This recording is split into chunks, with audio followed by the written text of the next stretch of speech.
Greetings, folks, and welcome to our second little talk on Pidgins and Creoles. Today we'll be discussing the American Creole of Gullah or Gullah Geechee, a Creole spoken by the descendants of slaves in the American South. There are currently about 250,000 native speakers of this language, and the speech community is located on the Sea Islands and a narrow strip of land along the coast of South Carolina, Georgia, and down into northeastern Florida. I think I may have misspoken last time. I may have said North Carolina as well. Sorry about that. As for the composition of the language, its superstrate, of course, is English, which is its principal lexifier. And English provides not only most of the vocabulary, but also several of the informal structures that the Creole contains, largely coming out of the habit of masters of speaking down to their slaves in baby talk, that is, speaking to them simply as if they were not as intelligent as the masters themselves. This was a common practice in many slaveholding cultures. As for substrates, there are several, specifically the West African languages of Mende, Vai, Temne, and Fula, all of which are indigenous to Sierra Leone. These also influenced grammar and, of course, pronunciation, and contributed over 300 words and about 4,000 personal names and nicknames. As for where this Creole came from, of course, we can't know for sure because its origins were never written down, but one argument that I think holds a fair bit of water is that it's based on an English-based Creole spoken along the West African coast from Senegal down to Nigeria. This was a trade language spoken by both the English and the African slave traders with whom they interacted, and for this reason also became a lingua franca among local indigenous tribes, and is in fact at the root of a number of West African Creoles that are still spoken to this day. Because the language was used not just among traders, but also between or among the West African peoples themselves who were living close to the coast, the enslaved peoples would have had some knowledge of it prior to being carried across the Atlantic to the Caribbean and to the American Southeast. This origin would account for the similarity of many of the Creoles on both sides of the Atlantic. For example, in West Africa, Sierra Leone Creole, Nigerian Pidgin, and others. In the Americas, Jamaican, Gullah, Guyana Creole, and again others, and therefore point to a fairly broad and widely dispersed category of Atlantic Creoles. We'll take a look at some of these similarities in a bit, but they do cut across categories of vocabulary, grammar, and pronunciation.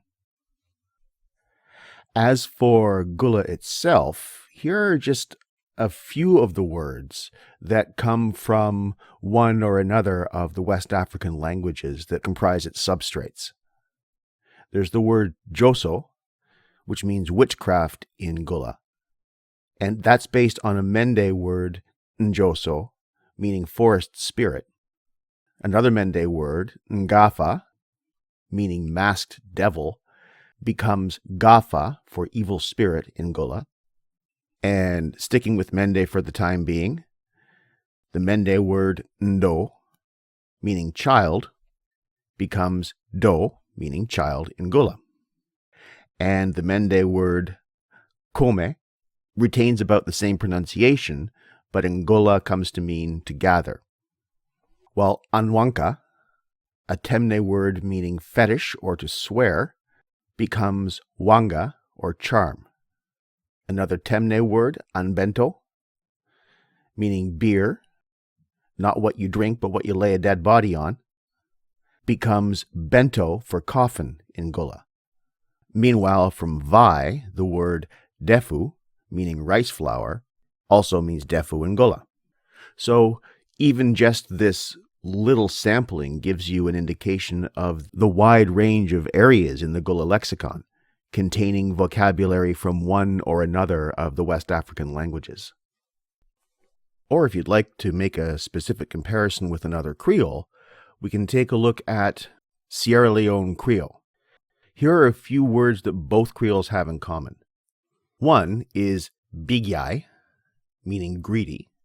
Another is pantop, meaning on top of. Or there's udat for who, and usai for where. While I don't know the etymology of usai, the first three are actually not that far away from words or expressions we might find in English. Bigyai for greedy, coming from big eye, to have big eyes for something. Pantop, meaning basically up on top, as I said, is just those three words, up on top, with the initial vowel deleted. And udat pretty obviously comes from who's that. If we turn our attention to some words that are not identical but still quite similar, we have in Creole bobo for boy, titi for girl, and enti for not so, which correspond with the Gullah baba, tita, and enti. Now, I don't know where tita comes from. Baba seems to be based on boy, and is actually a fairly common expression among a number of Southern dialects. I actually have a very good friend from Texas who refers to me as Bubba sometimes. And enti, as an interrogatory not so, seems to be a contraction of ain't it. In fact, there are enough similarities between the two Creoles that there's a strong possibility that they're mutually intelligible. And this suggests that Sierra Leone is probably the origin of Gullah, which makes sense given the slave trade links between Sierra Leone and South Carolina and Georgia, as the agriculture of cotton, indigo, and rice was practiced in both places, and therefore the slaves coming from Sierra Leone had the relevant skill sets for what the slave owners wanted in that part of the American South. As for the actual name of the Creole itself, Gullah or Gullah Geechee, there are a few possibilities. One is that it comes from the name of the Gullah tribe, who inhabit the border region of Sierra Leone and Liberia. Another is one of two possible local names for the Vai tribe, Galinas or Gallo. As for Geechee, this seems to come from the Geechee tribe, who again are from the Sierra Leone-Liberia region. As for the language itself, let's just take a look at a few little details to get a sense of how it works. The first person singular pronoun is rather than I, of course being where it comes from. And the second person singular pronoun is ya, coming from you. An interesting feature of this dialect is that in the third person singular, gender is not distinguished. So E can be both male or female, can stand for she or he. And the same word also works in the genitive or the possessive. So the sentence "e blinky eye" means he or she blinked his or her eyes. Gender is simply worked out from context in this case. That lack of gender in the pronouns comes from the West African languages. For example, Yoruba and Igbo, these don't have that feature either. As for the accusative and dative cases, basically the object cases, in the singular we can have im or and in the plural we can have or dem. As for the third person singular non-personal pronoun, which in standard English is it, this word is replaced by e or coming from him. So he miss him clean is he missed it completely. As for the plural pronouns, we is a first person plural pronoun just as in standard English, but we in Gullah replaces us. So what is for us a subject pronoun becomes in Gullah an object pronoun. I come this close to we means he or she came this close to us. You'll recall a similar pattern in Jamaican. Also similar to Jamaican is the second person plural, which in Gullah is una, taken from the second person pronoun in Igbo, just as in Jamaican, and for the same reason. So these two Creoles also are very, very close, grammatically speaking. A difference, though, is in the third person plural pronoun, which in Jamaican you'll recall is dem, coming from them, the object pronoun in Standard English, while in Gullah it's they, coming from the third person plural subject pronoun, they, in Standard English. But notice the same phonetic patterns are in play as well, the turning of the dental fricative into a stop, the th into a d in both cases. There's also a relative pronoun, wa, which is cognate with the Jamaican we relative pronoun, which you may have noticed in the readings that I gave you for the Jamaican New Testament.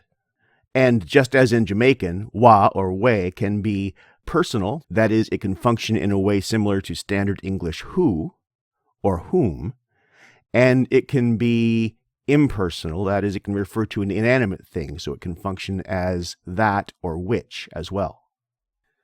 The verbs also are very interesting.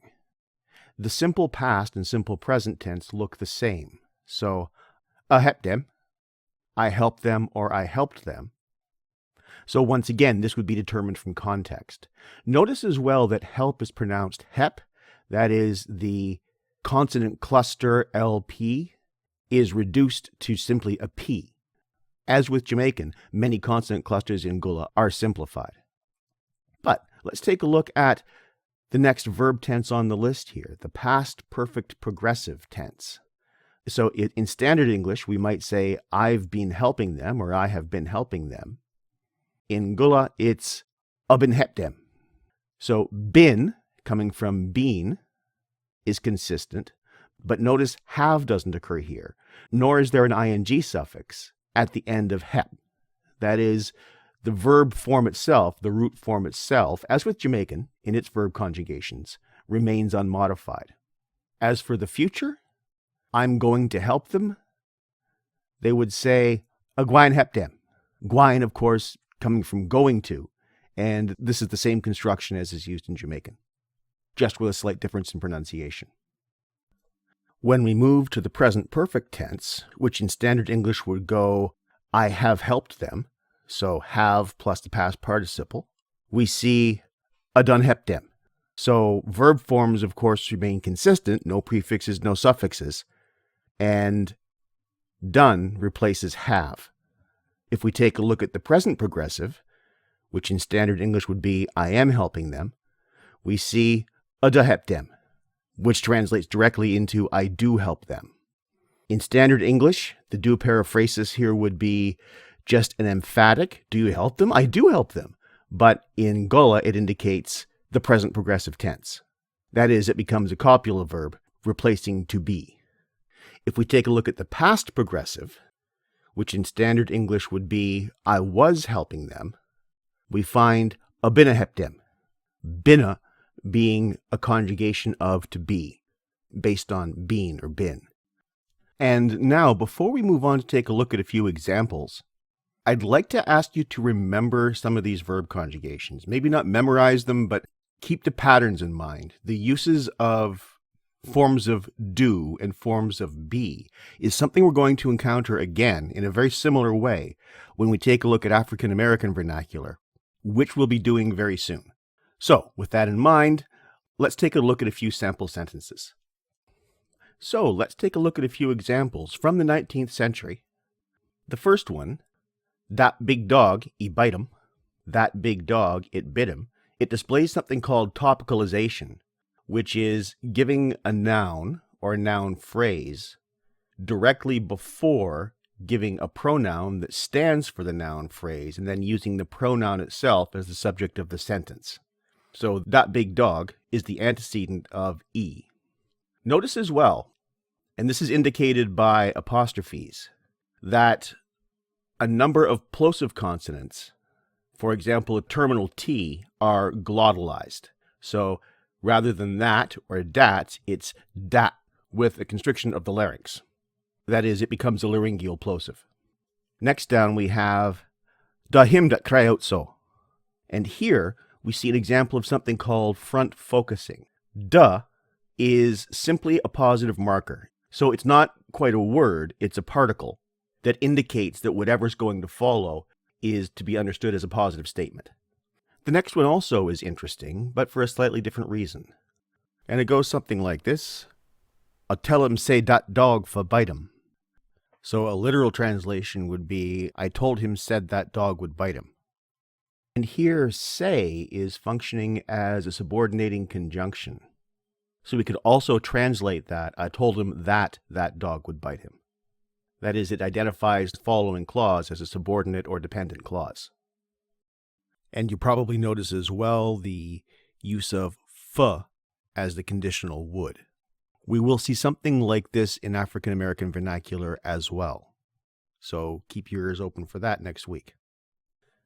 This next example shows something called serial verb construction. That is, using multiple verbs in sequence without any conjunctions to stand as parallel predicate verbs in a clause. So, the dog run, gone, bite him. The dog ran, went, bit him. Which in standard English, of course, would be the dog ran, went, and bit him. And finally, we have an example of something called reduplication, which we also saw in Jamaican Creole. So, the big dog, that is a big dog, rather than in standard English, that is a very big dog. You may remember a reference in the essay introducing the Jamaican New Testament, reference to slave work on what the writer referred to as the big sugar farm.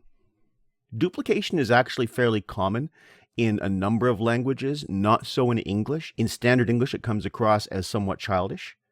The reason it occurs in a number of Creoles, a number of English Creoles, is precisely that the slave masters spoke to their slaves as if they were children, as if they were very young with inferior understanding. And those speech patterns naturally made their way into the language that the slaves spoke among themselves. Now, rather than simply continue lecturing at you and badly reading examples, I think the most useful thing I can do now is to point you towards some examples sung or spoken by people who are native speakers in various Creoles. This first example is from Grenada and is basically a song, among other things, of resistance to British oppression. Obviously, it's not Gullah, but we'll get to that. On this slide, there are a few different examples. One is a historic interpreter telling a traditional Gullah story in the Gullah language. Another is simply an account given by a former slave, recorded, I believe, in the 1930s, speaking of his experiences in slavery. And the last is a brief reading from the Gullah Bible. I'll post these all, of course, to the Moodle page as well. For now, though, I think I'm going to call this little lecture done. Though we're not done with the subject, when we turn to African American Vernacular English, which we'll be doing next week, I think I'll want to return to the subject of Creoles, particularly the subject of Gullah, as there are a number of interesting similarities between these and African American Vernacular. But sticking just to the topic of the Creoles themselves, I do think we can probably have an interesting conversation about those in tutorial on Friday, especially after you've had a chance to listen to the examples here and read over the various examples that I've posted to the Moodle page. So until then, thank you for listening, and we will talk soon. Bye for now.